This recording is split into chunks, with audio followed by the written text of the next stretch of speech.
let's get in to the dating game, and I'm gonna play some music here. Let's play some tunes for the last few minutes of the show here. Play some tunes. Is this a good dating game tune? I don't know I if don't this know, is but a I can slap this shit in the car okay. though. All right. We go. Well, Maybe with my okay. date in the car. Okay, all right. Maybe the date's liking this. All right. So we're playing the dating game, ladies and gentlemen. We are going to give you a team, and Aaron is going to match them up with the perfect free agent that is still available. There's still a lot of talented free agents out there. So we were just talking about the Kansas City Chiefs. Now, Aaron, please match the Kansas City Chiefs up with the perfect date. So this one's interesting because I have two. I Oh, have two, double and date. This is a double date. The Chiefs are players now. He's a pimp. Like the Chiefs are pimps, right? They're gonna hold the two ladies, on their arms. We just saw them do a massive trade. It freed up some cap space for them. It allowed them some flexibility. We're talking about a team that's been to 4 straight AFC title games, been to multiple Super Bowls, won a Super Bowl. So now they're looking to kind of complete and fill out that roster.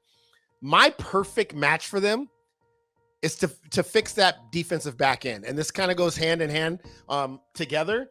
One of them's a guy that's very familiar with their team. It's Tyrann Mathieu. And the other guy is Stephon Gilmore.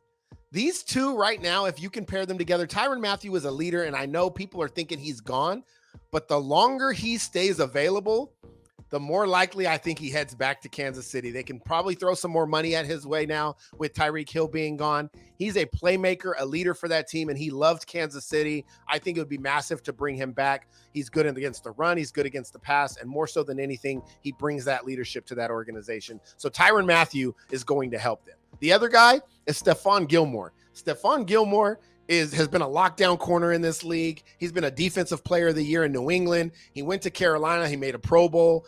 This is a guy that can fill the void of Charvarius Ward heading over to the 49ers and give Kansas City some stability on that back end that we really haven't seen. These guys fit what Steve Spagnuolo wants to do. Stephon Gilmore is a man-to-man cover guy. He can lock down a corner of the field, and they can bring that blitz like they want to do so bad. And I think these two right here would be a perfect match for Kansas City now that they have some flexibility under the salary cap. So what about the fact that the Chiefs signed Justin Reed? Is that perfect? You play Justin Reed and Tyrann Mathieu together. Tyrann Mathieu is positionless. It's not free safety, strong safety. Tyrann Mathieu is a safety. Tyrann Mathieu can play close to the line of scrimmage, off the ball. And Justin Reed's very versatile as well. I think both of them there. And think about how much better Justin Reed will be with a guy like Tyrann Mathieu there. I think you can play them together, and I really, really like it. Hey, Chiefs fans on YouTube probably going to come at you and say, oh, we got Justin Reed. We also got Juan Thornhill. And we also just signed Deion Bush. Why would we go after Tyrann Mathieu again? Look, Thornhill's a nice player. Deion Bush, you could just keep to yourself. You don't even have to mention that name. Thornhill's a nice player, but you're talking about game-changing talents here. You're talking about a team that is in Super Bowl mode as long as Patrick Mahomes is in his prime. Getting a player like Tyrann Mathieu is, I mean, you see what he did for them the past couple of seasons. There's no replacing. There's no name that's better than that, including a Justin Reed, right? Including a guy you just brought in. You find a way to make it work. These guys can be versatile. I think Kansas City's of the mindset now that they have flexibility. We can go out and make one more run at this Super Bowl title for the next couple of seasons, with or without a weapon like Tyreek Hill. And I think those two guys together solidify that back end. There's so much flexibility there with Steve Spagnuolo on what he can do pressure wise from a team that doesn't have many pressure guys if they have those two on the back end. Okay. I thought it was interesting though. Tyrann Mathieu tweeted out shortly after the Tyreek Hill trade, said, quote, "When egos run wild, contain yours." So who knows what will happen with the Kansas City Chiefs and if they can bring back Tyrann Mathieu. But I really like that Stephon Gilmore one. That is good as well. Let's go to another one. Let's go to Dylan. Let's go to Dylan's team here. Let's go to Dylan's newfound team and the Indianapolis Colts. Let me change this song here. Let me see if we can feed the ducks and see if that's a better song for. Feed the Ducks is always smooth. I feel like this is more dating game like. I feel like this is more after hours dating game. Well, the first one was like a menage a trois type thing. So yeah. So we needed a little bit more. Got changed up. Yeah, Okay. for sure. Okay. So the Indianapolis Colts, Aaron, who is the perfect match for the Indianapolis Colts? Look, Indianapolis Colts going and getting Matt Ryan was huge. The defense we talked about creating the most turnovers last year. They were solid. The offensive line has been really, really good for a number of years. Obviously, they're void of weapons on the outside, but when you look in the free agent market, there's not a whole lot of weapons out there, right? So you kind of got to scale that back. Maybe you go address that in the draft. You bring in a guy like Matt Ryan, but he's old and he can't move. So what do you have to do when you have an older guy? You want somebody that can protect him, that can kind of take care of him, and that's Dwayne Brown, man. That's Dwayne Brown from the Seattle Seahawks. He's a free agent. The Colts are losing Eric Fisher. There's no signs of that they're going to re-sign him. That left tackle spot is kind of a void there.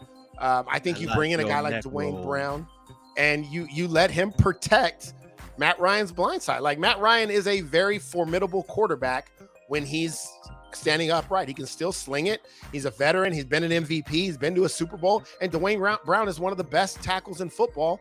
And I think you go out, you protect Matt Ryan, and you say, this is our shot. Everybody in the AFC, this is an arms race. The Colts are right there in that arms race. A number one running back, Michael Pittman emerging, a good offensive line. They bring in a Matt Ryan. They have a solid defense. You go out and you say, let's protect our guy, go out there and make some plays and lead us to an AFC South championship. Dwayne Brown, match made in heaven.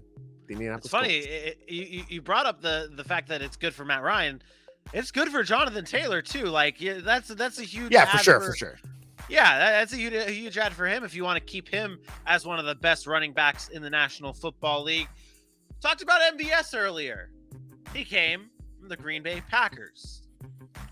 Aaron, the Green Bay Packers have now stepped into Aaron Rodgers. Let's just say Aaron Rodgers, because he runs the Green Bay Packers basically. Aaron Rodgers has stepped into the dating game chair. The wall is up, and there's beautiful dates lined up, ready for Aaron Rodgers to pick from. Who is number 12 selecting as his date for the 2022 season? First of all, we know Aaron Rodgers is a diva, right? We know he loves attention. And when I originally made this pick, I went back and forth, and I probably should have made it a double date as well, because we know Aaron Rodgers likes that attention. So I'm going to bring up two guys, but I'll spend most of my time on the guy that I had down. He needs weapons. Aaron Rodgers needs somebody to go out and have fun with. Go out and be productive with on the streets when they hit the town in wonderful Green Bay, Wisconsin. He signed a millions of dollar contract. He got to spend some money. So he needs somebody that's flashy like him. That man's, it's easy. It's Odell Beckham Jr. Now, look, we talk about Odell, and we know he might not be back until November. But he is electrifying when he's on the field, and he's shown he can come back from a knee injury once. So why am I going to doubt him now? Leaving the Cleveland Browns, I wasn't sure. But now, watching him be with the Rams, watching him make that Super Bowl run, his effectiveness in the Super Bowl before he had that injury, to me, this is a slam dunk. You go out and you get Aaron Rodgers a weapon, somebody that is very, very smart. His football IQ is unmatched. I think you go out and get a guy like that for Aaron Rodgers. They hit the town together and they make special things happen. But in that same sense, why don't you go be really bold? And then you bring in one of his friends, somebody that he knows really well. Then you make this thing a huge just kind of party, and you go out and get Jarvis Landry too. I talked the other day about going and getting a Robert Woods, going and getting a Jarvis Landry together. Well, why not OBJ and Jarvis Landry? Have them team back up in Green Bay. Aaron Rodgers will have an underneath guy that can go out and be a PPR monster, which he loves, in Jarvis Landry, who, again, is a really, really effective football player. And then he can blow the top off with a guy like OBJ. You still mix in a guy like Alan Lazard. You bring back a Robert Tonyan. And now that offense, losing Devontae Adams, doesn't look so, I'll say it, pathetic. Obviously, you still have a good offensive line. Bakhtiari back healthy. You still have dual running backs in Aaron Jones and what's the other guy's name? AJ Dillon. I think going and doing that, going and signing those two kind of superstar, not only superstar talents, but superstar personalities, brings a little life back into that Green Bay locker room. And maybe we start talking about them as one of the NFC favorites again. Because right now, I don't know that they can compete with Tampa and the Rams. It's tough. It is tough. I'm going to change up the music, and maybe this. I don't think I've ever played this song before. Let's see what it's like.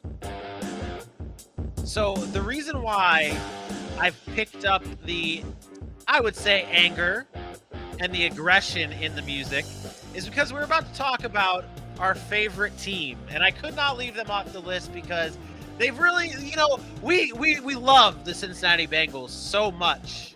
Like they're becoming one of our favorite teams. We do know a lot about them, and we can almost cover them.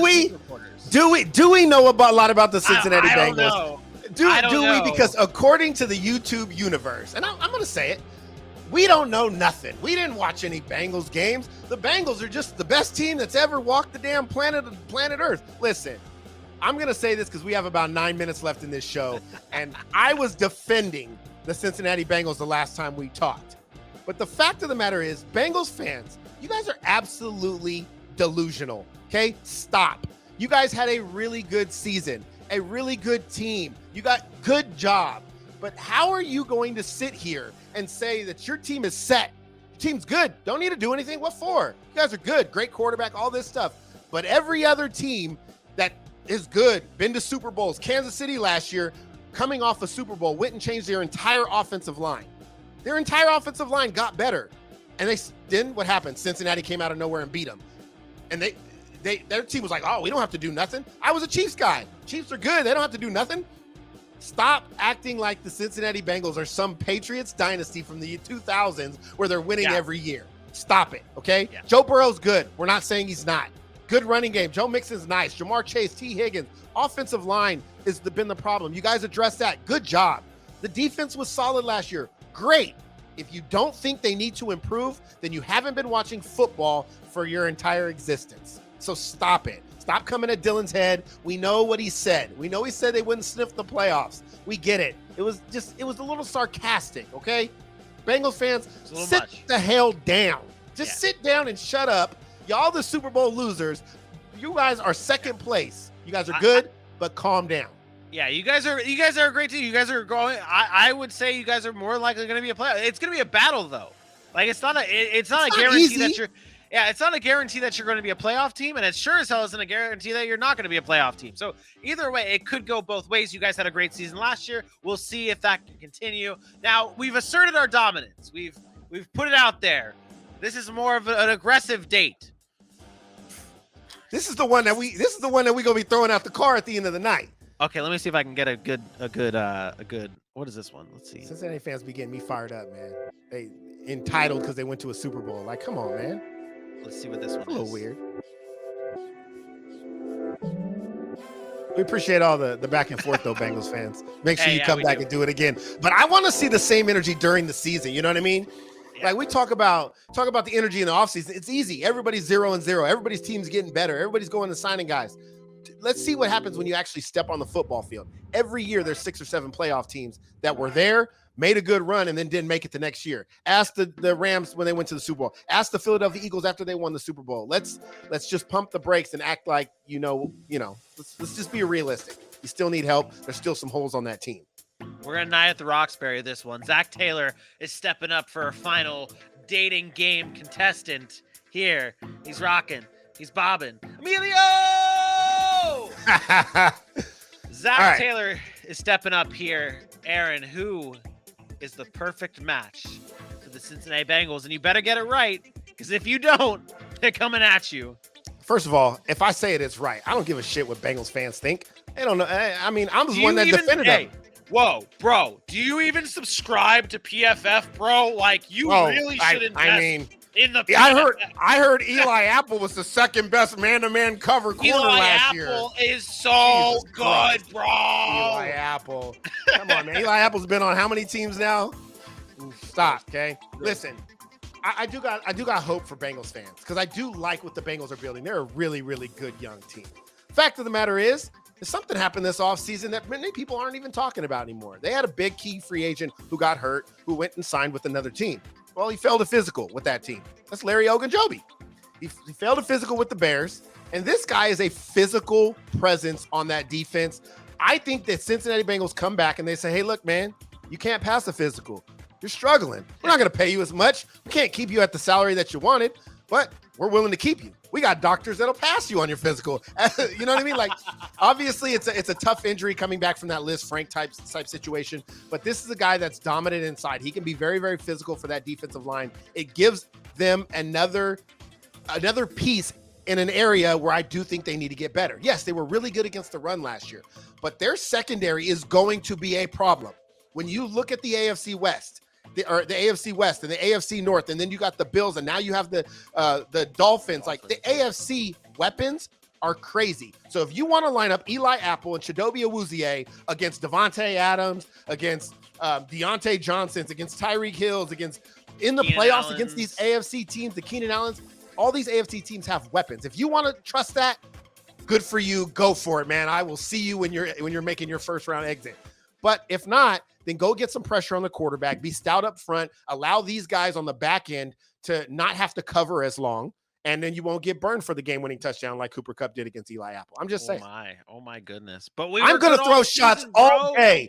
I'm going to throw shots all night at Cincinnati fans because they're delusional. We're talking about a Chidobe Awuzie who had one good season. One. Hey, Cowboys fan. I watched him in Dallas. I watched him at Colorado. Very talented player. But he gets exposed. So if you think he's going to come back and do the same thing year after year, maybe he does. Good for him if he does. But I need to see it. I'm not just going to have one good season happen and then be like, he's the best cover corner in the AFC, blah, blah, blah. I don't want to hear that shit.